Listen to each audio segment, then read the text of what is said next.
Friends, welcome to scholar classroom. Delhi सल्तनत पहली वाली वीडियो में हम लोग ने पढ़ा था, उसके सारे राजवंश और उसकी एक ट्रिक पढ़ी थी। अब उसको डिटेल में पढ़ने जा रहे हैं।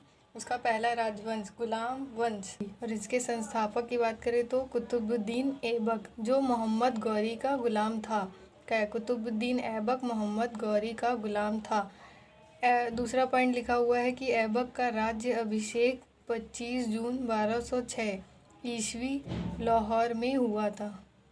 लाहौर ही उसकी राजधानी थी।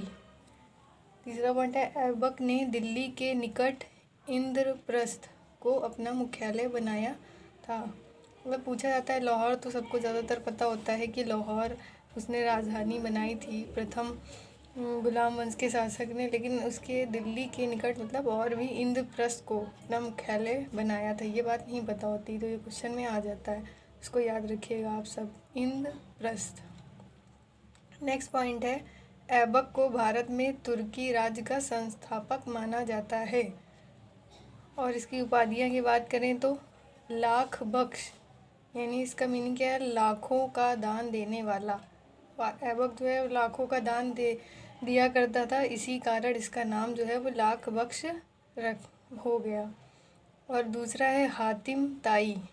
इसका भी अगर अर्थ देखें हम लोग तो लिखा है उदार हृदय वाला शासक, इसी की वजह से इसको हातिम ताई की संज्ञा मिली। तीसरा है कि कुरान खां, ये इसकी उपाधियाँ लिखी हुई हैं सब। कुरान खां, कुरान का पाठ करने वाला, इसीलिए इसका नाम कुरान खां पड़ गया।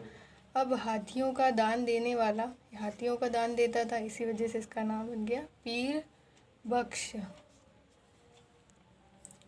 अब नोट पॉइंट में देखते हैं क्या लिखा है कि ऐबक ने सुल्तान की उपाधि धारण नहीं की। तो ऐसे क्वेश्चन आएगा अगर ये वाला कि दिल्ली सल्तनत का वह कौन सा सुल्तान है जिसने मतलब उस सुल्तान की उपाधि धारण नहीं की। सुल्तान नहीं था, ऐबक अपना को गुलाम मानता था और उसने ये उपाधियाँ धारण रखी थी। और ऐबक के अर्थ की बात करें तो चंद्रमा का देवता है। गौरी ने ऐबक को अमीर ए आखुर, इसका मीनिंग है शाही घुड़साला का अधिकारी, के पद पर रखा था। यानी मतलब जब गौरी के समय में ऐबक को, ऐबक इसका गौरी का गुलाम था, तो ऐबक को इसने अमीर ए आखुर, एक पद था वो शाही घुड़सवाला, मतलब शाही घुड़ का अधिकारी मानते हैं, तो उसके पद पे इसको रखा। अब ऐबक के हमने पढ़ लिया है कि ऐबक कौन था और इसने कहाँ पे शासन किया था। इसे गुलाम वंश इसीलिए कहा जाता है क्योंकि ऐबक एक गुलाम था। किसका गुलाम था? गौरी का गुलाम था, इसीलिए इस वंश का नाम गुलाम वंश या मामलुक वंश भी कहते हैं। इसमें नहीं लिखा है लेकिन मामलुक वंश भी आ जाता है कभी कभी क्वेश्चन में। अब पढ़ते हैं कि ऐबक के निर्माण कार्य क्या थे। ये लिखे हुए हैं 1 2 3 करके। चलिए पहले पढ़ते हैं कि क्या लिखा है। पहला है कि कुव्वतुल इस्लाम, यह उत्तर भारत में निर्मित प्रथम इस्लामिक मस्जिद मानी जाती है। अब यहाँ पे प्रथम शब्द लग गया तो इसलिए बहुत इम्पॉर्टेंट हो गया है, तो इसको याद करना इम्पॉर्टेंट। निर्माण इसका कहाँ हुआ है? दिल्ली में, ठीक। यह पृथ्वीराज तृतीय के किले राय पिथौरागढ़ के स्थान पर निर्मित है। क्या? कुव्वतुल इस्लाम मस्जिद, ये पृथ्वीराज तृतीय जो उस समय के राजा थे दिल्ली के, तो उनका किला राय पिथौरागढ़ था, उसी के स्थान पर इसका कुव्वतुल इस्लाम मस्जिद का निर्माण किसने किया? ऐबक ने करवाया अपने शासनकाल में। दूसरा पढ़ते हैं कि कुतुब मीनार, ये तो बहुत फेमस है, लेकिन किसके लिए, किसने बनवाई है? ऐबक ने इसका निर्माण कार्य प्रारंभ किया था और आगे के शासकों ने इसको पूर्ण करवाया, क्योंकि कुतुब मीनार बहुत बड़ी है तो इसके शासनकाल में कार्य पूरा नहीं हो पाया था। तो आगे हम लोग पढ़ेंगे कि इसका और किसने कराया है। अब यहाँ पढ़ते हैं कि इसका निर्माण ऐबक ने सूफी संत ख्वाजा बख्तियार काकी के नाम पर किया। अब क्वेश्चन में ये ज़रूर पूछा जाता है, सूफी संत का नाम बहुत इम्पोर्टेंट होता है, ये ख्वाजा बख्तियार काकी।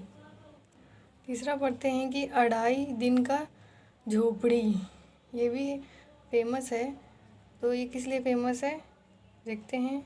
यह विग्रह राज विसल देव चतुर्थ के द्वारा निर्मित संस्कृत महाविद्यालय के स्थान पर अजमेर में बनवाया था। 2.5 दिन की झोपड़ी का निर्माण ऐबक ने विग्रहराज बीसलदेव चतुर्थ, जो एक शासक थे, के द्वारा निर्मित इन्होंने एक संस्कृत महाविद्यालय बनाया था। उसके कहाँ बनाए थे, कहाँ के राजा थे, अजमेर के थे। वहीं पे इन्होंने मतलब ऐबक ने 2.5 दिन की झोपड़ी का निर्माण किया था। ये मतलब पूछा जा सकता है कि कौन से शासक थे उस वक्त अजमेर में और कौन सा महाविद्यालय था जहाँ पे ये 2.5 दिन का झोपड़ी ही निर्माण करा था। ऐबक ने तो किया ही है, लेकिन ये इससे क्वेश्चन आगे बन सकते हैं। अब पढ़ते हैं कि ऐबक की मृत्यु 1210 ईस्वी में पोलो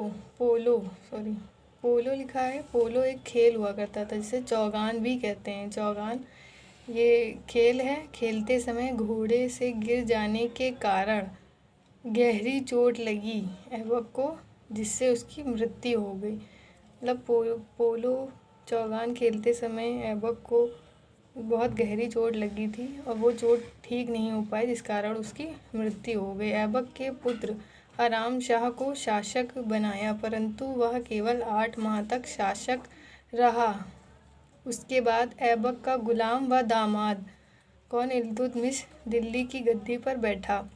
यानी ऐबक की मृत्यु होने के बाद अब उसका पुत्र आराम शाह था, तो 8 महीने के लिए बना था शासक, लेकिन वो राजकाज ठीक तरीके से नहीं कर पा रहा था, तो उसकी जगह ऐबक के गुलाम व दामाद ने ली इल्तुतमिश, जो दिल्ली की गद्दी पर बैठा। अब इसके बारे में हम लोग इल्तुतमिश के बारे में अगली वीडियो में पढ़ेंगे कि उसने शासक बनने के बाद क्या कार्य किया। Okay, thanks for watching me. Please subscribe, like and share my video. Scholar classroom.